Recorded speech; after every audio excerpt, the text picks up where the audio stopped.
Hello folks, Midwest F-150 here. I am now at 1,200 miles into Valvoline Restore Protect on my 2021 F-150 3.5 liter EcoBoost.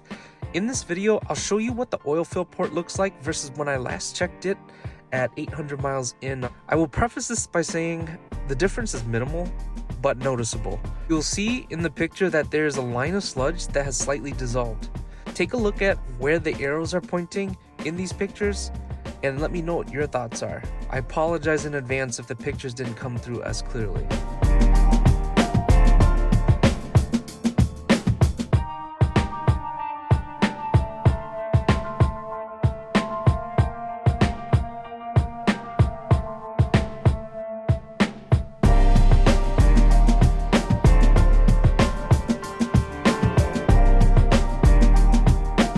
Spot the difference? Let me know in the comments what your thoughts are and if you feel we checked too soon here. Now that we are in the winter months here in Minnesota, I've taken notes of key differences between running the Valvoline Restore Protect versus the Pennzoil Ultra Platinum in the winter. On the Pennzoil, I had a lot of engine vibration during the winter, and it was most noticeable when I was stopped at a light. After switching to the Valvoline, the vibration has significantly reduced. Outside of the things I mentioned, no major differences. MPG is about the same, engine responsiveness feels the same. As for next steps, I'll do another check-in at 2,000 miles in when I will be doing my oil change and sending in a sample to Lake Speed Jr. My current plan is to run Valvoline indefinitely.